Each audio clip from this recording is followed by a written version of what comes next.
Scary Skeleton Reactor here, bringing to you yet another reaction video after being gone for a long time again. So yeah, sorry I wasn't available to do any videos for a long time, but yeah, that's for another video. But anyways, I'm gonna do more reactions for the time being. So this is Brief History of the Royal Family by CGP Grey, and this has been requested by Code Brown. So yeah. Anyways, so let's get started. Let's do this.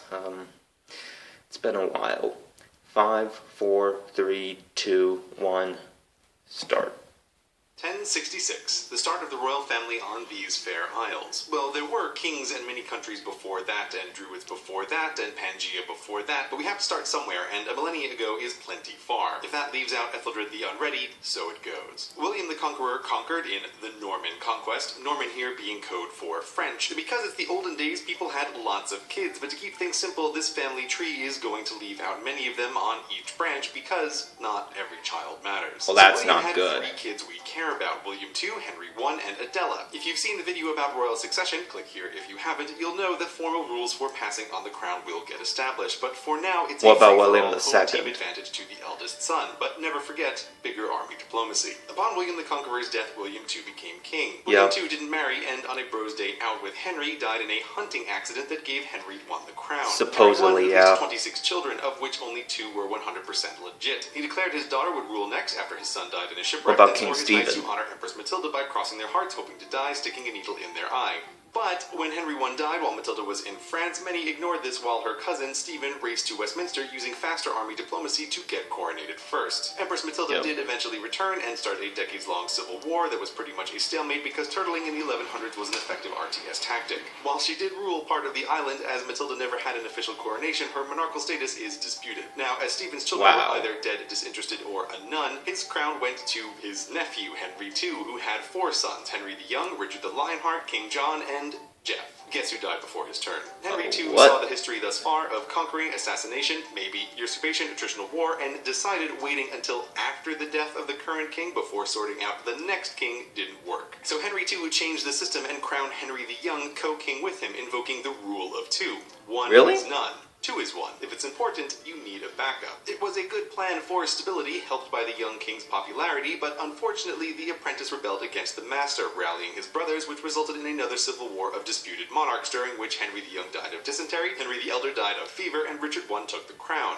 After Richard came John, and 4 eldest son successions in a row. John to Henry III, insert Magna Carta here, to Edward I, Longshanks to Edward II, to Edward III. Actually, Ed II was overthrown by Isabel of France, aka the She-Wolf of France, aka his wife. After deposing her husband, she acted as regent for their son. Every one of these arrows glosses over a bit of complexity.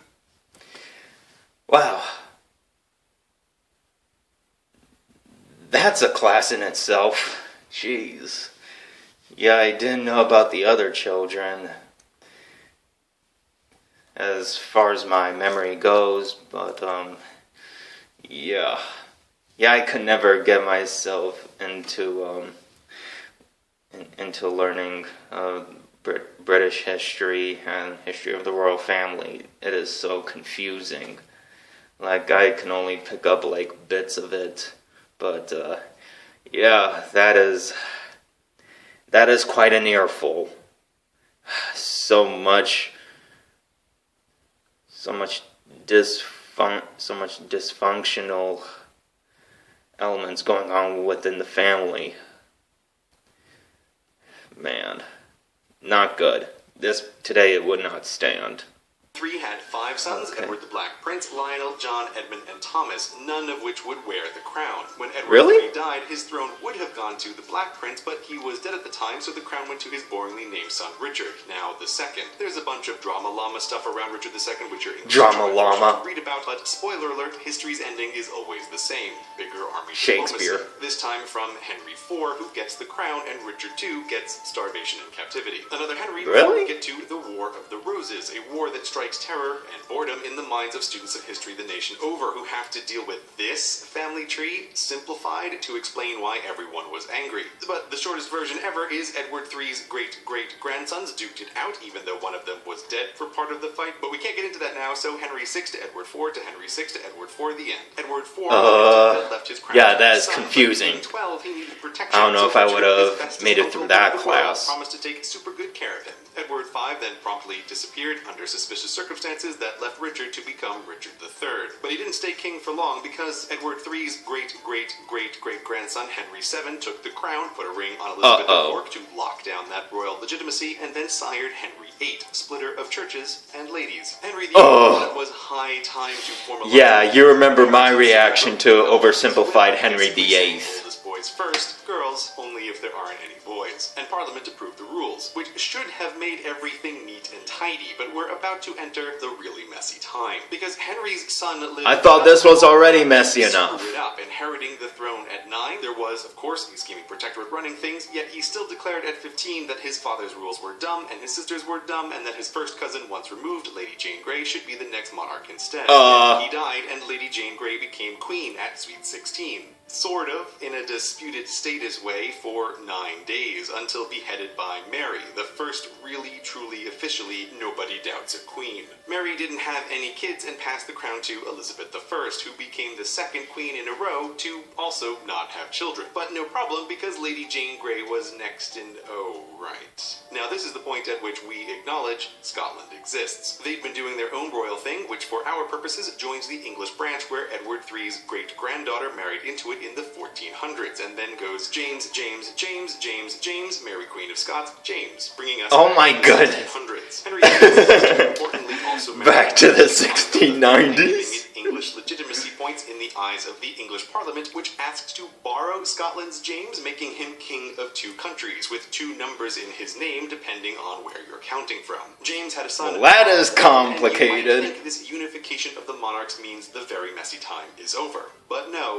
No. It was Cromwell. Cromwell didn't like kings and beheaded Charles I, declaring no royals no longer, making himself the Lord Protector, which was in no way like a king, even though he was in charge, and it was a hereditary office passed to his son. But the Cromwells didn't last, mainly because his son was a fancy country squire who didn't follow Rule 0, keep the army happy, giving Charles's son, Charles II, the ability to re-establish the monarchy. Charles II had lots of children, all of which were illegitimate, leaving his brother, James II, next in line. But James II was Catholic, and ever since Henry split the church, Catholics had terrible approval ratings. But conveniently, he had nice Protestant daughters, one married to a Dutch prince, who by the nature of these things was the grandson of Charles I. Oh, man. Points, plus, who doesn't like the Dutch? With James so unpopular and William and Mary so popular, the army and nobles pretty much invited the royal couple to invade, and James too fled. William and Mary ruled as co-monarchs, but without children, the crown went to Queen Anne, who also didn't produce any heirs, though not from lack of effort. She was pregnant 17 times. What? Finding themselves with a no royals, no longer situation,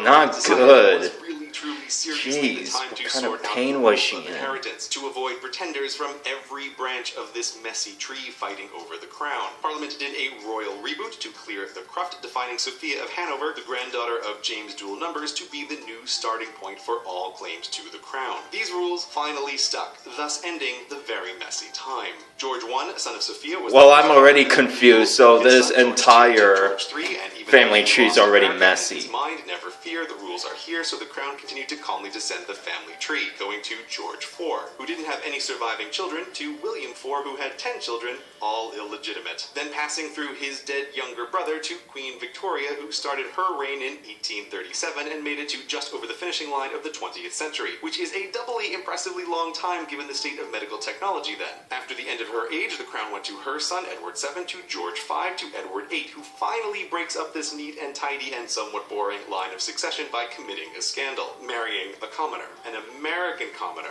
American commoner divorcee twice over. Really?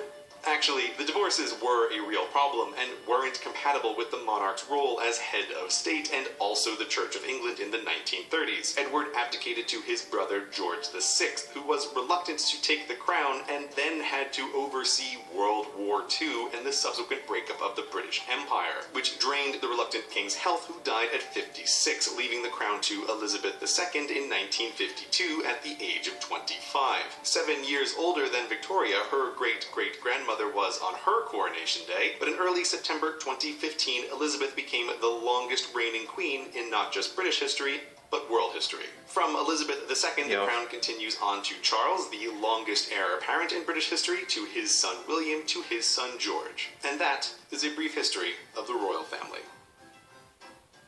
Good golly. What did I say? What did I say? That was an earful. If I had to give myself a grade, I would definitely not be getting anything higher than a C. Yeah, that's so confusing. I would be either at a C, maybe a D. Not good. Not good. But, yeah. Well, that was Brief History of the Royal Family. Code Brown, if you're watching this, I hope you enjoyed it. I'm sorry it took so long. And yeah, everyone else, I'm sorry it took a very, very long time. And I see some of you are probably wondering what's with the new background and that it's different. Well, like I said, it's going to be for another update video, so stay tuned for that. Anyways, thank you guys so much for watching. You know the drill. Please like, please subscribe. If you guys have requests, comment down below. And stay tuned for more videos. I'll see you guys in my next reaction. Peace.